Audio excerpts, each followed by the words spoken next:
Good morning BBFXN. Welcome back to the class of Human Resource Management. In the previous class we have taken the process of Human Resource Planning. जब अपने live class ली थी overview दिया था मैंने आपको पूरी unit का, उसके बाद अपन ने human resource management planning introduction definition उसके बाद उसका प्रोसेस और आज अपन पढ़ेंगे human resource forecasting. Okay, human resource forecasting. जैसा कि मैंने आपको बताया था क्लास में, ह्यूमन रिसोर्स फोरकास्टिंग क्या होता है? It is the process of projecting the HR needs, human resource needs in the organisation and analysing their long term effect on the business. Okay, तो इसके अंदर क्या होता है? दो चीजें बताई थी मैंने, demand forecasting and supply forecasting.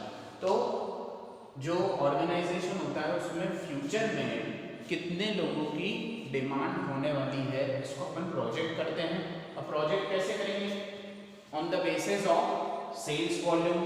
ठीक है, अगर सेल्स वॉल्यूम बढ़ाना चाह रहे हैं हम, ठीक है, तो जो पर्सनल सेल्स एक्सपेंसेस की जो पड़ेगी, प्रोडक्शन बढ़ा रहे हैं मतलब overall growth of the organisation. Okay, और उसकी सप्लाई कहाँ से होगी?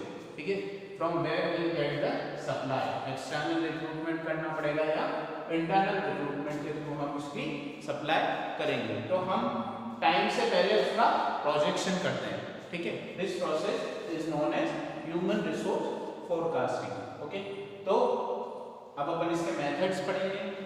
मेथड्स अलग अलग है, demand forecasting and supply forecasting. सबसे पहले अपन पढ़ते हैं डिमांड फोरकास्टिंग. उसमें फर्स्ट है मैनेजरियल जजमेंट. इसके अंदर क्या होता है कि ऑर्गेनाइजेशन स्ट्रक्चर होता है. ठीक है, उसमें अलग अलग फंक्शनल एरियाज होते हैं, उसके मैनेजर्स होते हैं. ओके, तो वो मैनेजर्स क्या करते हैं? सबसे इजी मेथड है ये. वो मैनेजर्स क्या करते हैं? सबसे पहले अपने अपने डिपार्टमेंट, जैसे फाइनेंस डिपार्टमेंट है, उसमें आने वाले साल में या टाइम में कितने लोगों की आवश्यकता होने वाली है वो उसको प्रोजेक्ट करते हैं. उसी तरह से HR डिपार्टमेंट का मैनेजर उसे प्रोजेक्ट करता है. इसी तरह से सब डिपार्टमेंट के जो मैनेजर्स उसे प्रोजेक्ट करके टॉप मैनेजमेंट तक पहुंचाते हैं. टॉप मैनेजमेंट उसको उस प्रोजेक्शन को एनालाइज करते हुए टोटल एग्रीगेट प्रोजेक्शन करता है कि कितने लोगों की ऑर्गेनाइजेशन में रिक्वायरमेंट होनी चाहिए.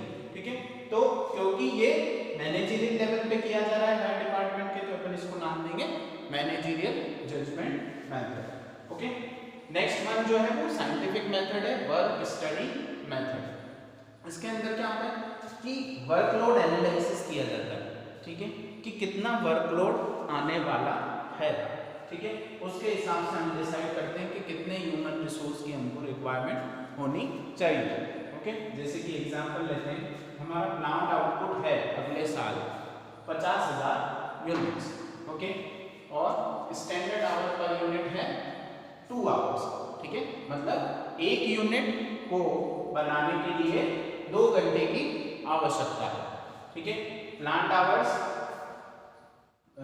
इन a year is 50,000 into 2, that is 1 lakh.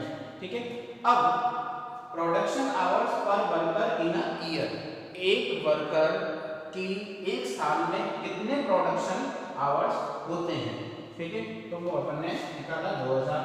ठीक है, अब आइडेंटिफाई करेंगे नंबर ऑफ वर्कर्स रिक्वायर्ड. ठीक है, तो 1 lakh divided by 1000, that gives the 50 workers हमें और जरूरत पड़ेगी अगर 50,000 यूनिट्स आउटपुट हमको जनरेट करना है. So this technique is known as work study method. ठीक है, जब आप प्रिंसिपल्स ऑफ मैनेजमेंट पढ़ा था आपने, तो उसमें वर्क स्टडी मेथड था. ठीक है, next one is ratio trend analysis. इसके अंदर क्या करते हैं हम? पिछले सालों का जो ट्रेंड चला आ रहा था, ठीक है, वर्क का जो ट्रेंड चला आता है उसके बेसिस पे हम पिछले साल इतने वर्क में हमें इतने लोगों की आवश्यकता थी, तो उसके बेसिस पे हम ट्रेंड एनालिसिस करते हैं. पिछले सालों के डेटा से कुछ रेशियोज डेवलप करते हैं. This method is known as ratio trend analysis. Okay, उसके बाद आता है मैथमेटिकल मॉडल्स. ये क्या करता है? It is a relationship between dependent and independent variables. बहुत सारे मेथड्स होते हैं इसके अंदर, रिग्रेशन मेथड हो गया, प्रोबेबिलिटी मेथड हो गया, ऑप्टिमाइजेशन मेथड हो गया। Okay, so these are the, इसके अंदर मैथमेटिकल फॉर्मूलाज होते हैं, उसके बेसिस पे हम जो है डिमांड को एनालाइज करते हैं। ओके, नेक्स्ट वन है सप्लाई फोरकास्टिंग। अब सप्लाई कहाँ से होगी इन लोगों की, ठीक है। फर्स्ट पॉइंट है एम्प्लॉयमेंट ट्रेंड, ठीक है। इसके अंदर हम ये देखते हैं कि पिछले 5 सालों में हमारे ऑर्गेनाइजेशन में जो स्टाफ है वो कहाँ से आ रहा है, ठीक है। उसकी जो सोर्स होती है वो हम एनालिसिस करते हैं, उस ट्रेंड को हम एनालिसिस करते हैं और आने वाले टाइम में अब वो कितना सक्सेसफुल रहा तो आने वाले टाइम में हम कौन से सोर्सेज ऑफ सप्लाई यूज कर सकते हैं, ठीक है।